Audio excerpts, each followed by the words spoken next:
تعلیم دے متعلق احادیث مبارکہ دی روشنی دے اندر پچھلے درس دے اندر گفتگو ہوئی سی، اس سلسلے نو اگے لے کے چلنے ہیں۔ ابو داؤد شریف دے اندر حدیث مبارکہ موجود ہے، حضور نے ارشاد فرمایا جس نو بغیر علم فتویٰ دتا گیا اس دا گناہ اس فتویٰ دین والے دے اوتے ہے۔ یعنی کسی شخص نے کسی کو مسئلہ پوچھیا، انہوں مسئلہ او نہیں سی آندا، انہیں بغیر علم تو او مسئلہ دس دیتا، فتویٰ دے دیتا، اور میں او تے لے گیا ہے، لیکن جڑا گناہ ہے نا او فتویٰ دین والے دے اوتے ہے کہ اس نے بغیر علم تو فتویٰ دیتا ہے۔ اور میں جس نے اپنے بھائی نو مشورہ دیتا اے جان دے ہویا کہ بھلائی اس تے غیر دے اندر ہے، یعنی جڑا کچھ میں دس رہا اے مسئلہ ٹھیک نہیں ہے، دوسری طرح مسئلہ ہے، فرمایا بھلائی اس تے غیر دے اندر ہے، انہیں اپنے بھرا دے نال جنوں مسئلہ دسیا ہے اس دے نال اس شخص نے خیانت کی تھی۔ ترمذی شریف کے اندر حدیث مبارکہ موجود ہے کہ رسول اللہ صلی اللہ تعالی علیہ وسلم نے آسمان دی طرف نظر اٹھائی، پھر یہ فرمایا کہ ای او وقت ہے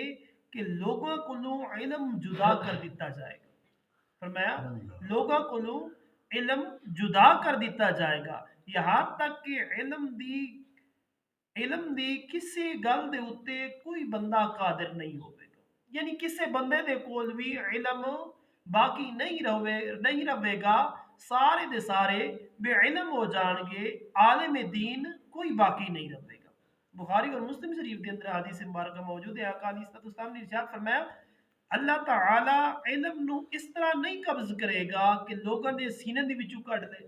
اللہ تبارک و تعالی ایسا ہرگز نہیں کرے گا کہ علماء دے سینے دے وچوں اللہ تبارک و تعالی علم کڈ لوے، اور میں اس طرح نہیں ہوئے گا کہ سینے تو جدا کر لے، بلکہ علم دا قبض کرنا علماء دے قبض کرن دے نال ہوئے گا، یعنی علماء ایستا ایستا اس دنیا فانی تو اٹھ جان گے، یعنی انہاں دا انتقال ہو جائے گا۔ میں جدو عالم باقی نہ رہن گے، جاہلاں نو لوگ سردار بنان گے، سردار تو مراد امام بنان گے، خطیب بنان گے، مسجداں انہاں نو سانپن گے، جاہلاں نو جنہاں نو علم نہیں ہے، فرمایا جدو عالم باقی نہیں رہن گے، جاہلاں نو لوگ سردار بنا لین گے، اور بغیر علم تو او فتویٰ دین گے، خود بھی گمراہ ہون گے اور دوجیاں نو بھی گمراہ کرن گے، خود بھی گمراہ ہون گے کیونکہ دین انہوں نے پڑھیا نہیں ہے، دین انہوں نے سیکھیا نہیں ہے، انج آ کے محراب و ممبر سنبھال لینے پھر لوگ اپنے مسائل پوچھتے نے، بغیر علم تو غلط ملت فتوے دیندے نے، فرمایا او خود بھی گمراہ نے اور دوجے نو بھی گمراہ کرن گے۔ دارمی شریف کے اندر حدیث مبارکہ موجود ہے، فرمایا بدتر تو بدتر برے علماء نے اور بہتر تو بہتر اچھی علماء نے، یعنی جنہوں نے علماء دا لبادہ اوڑیا ہویا ہے، انہوں نے آندا جانا ککھ بھی نہیں ہے، نہ وہ عالم نے نہ کچھ، لیکن علماء دا لبادہ اوڑ کے عقائد دے خلاف بھڑکایا جا رہے ہیں وغیرہ وغیرہ، جو آج کل اسی اس معاشرے دے اندر رہندی ہوئے ویکھ رہے ہیں، پر میں او برے نے اور بہتر تو بہتر بھی اچھی علماء نے جڑے صحیح العقیدہ نے، جنہاں دی اکھ دے اندر اہل بیت دا حیا ہے، صحابہ کرام دا حیا ہے، آقا علیہ الصلوۃ والسلام دی ازواج دا حیا ہے، وہ بہتر تو بہتر عالم نے۔ اس زمانے دے اندر تانوں ایسے بھی لوگ ملن گے جڑے آکھن گے اسی عالم دین ہاں، کدی وہ صحابہ کرام دا انکار کرن گے، انہاں دی تکبیر کرن گے، معاذ اللہ ثم معاذ اللہ انہاں دی گستاخیاں کرن گے، کوئی ایسے بھی تانوں لبن گے جڑے آکھن گے اسی عالم دین ہاں، قرآن دے وچ تعریف کرن گے، کچھ ایسے بھی تانوں ملن گے جڑے اہل بیت دی شان دے خلاف بکواسات کرن گے۔ آقا علیہ الصلوۃ والسلام دے غلام حضور نے 1450 سال پہلے ہی ارشاد فرمایا او بدتر تو بدتر نے، فرمایا بہتر تو بہتر اچھے علماء نے، فرمایا علم دی آفت نسیان ہے، یعنی بھول جانا ہے، اور نہ آہل کولو علم دی گل کہنا علم نو ضائع کرنا ہے، یعنی جڑا آہل نہ ہوئے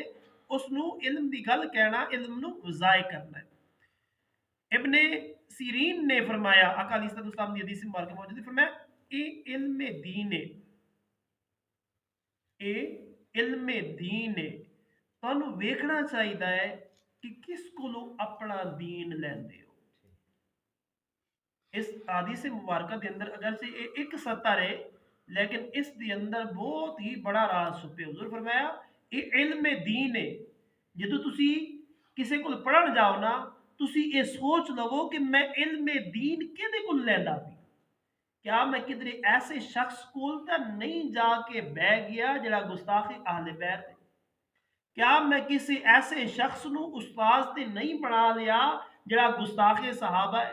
کیا میں کسی ایسے شخص نو تے استاد نہیں بنا لیا نا جڑا آقا علیہ الصلوۃ والسلام دی ازواج دے بارے برا بھلا آکھن والا ہے؟ آقا علیہ الصلوۃ والسلام دے غلامو، اس معاشرے دے اندر رہندے ہوئے ساڈی یہ تمیز ختم ہو گئی ہے۔ اسی او بھی قرآن پڑھاندے نے، او بھی قرآن پڑھاندے نے، ادھر بھی قرآن پڑھن گے، او اچھا پڑھا لیندے نے۔ آقا علیہ الصلوۃ والسلام دے غلامو، عقائد ویکھنے چاہیے نے کہ اسی جس دے کول اپنا بچہ بھیج رہے ہیں تے آقا علیہ الصلوۃ والسلام دی اس حدیث مبارکہ دے اندر غور کرو کہ اس نے کدو وہ دین سکھ رہا ہے، اپنا انہوں اپنا دین دا استاذ بنا رہا ہے۔ جس طرح اس دے عقائد ہون گے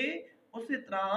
وہ تواڈے بچیاں دے عقائد بنائے گا، اس طرح دی انہاں نوں تعلیم دے گا۔ لہٰذا آقا علیہ الصلوۃ والسلام دے غلام جدو اپنے بچیاں نوں علم دین دیو،